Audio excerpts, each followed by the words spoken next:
Imposible ang maglihim kung ikaw ay mayroong siklat sa pitong gatang lahat naririnig.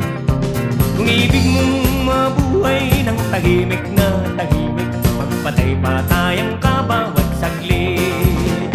Ito ay hindi chismis na pag-uusapan lang, hireo, walang labis, walang kulang.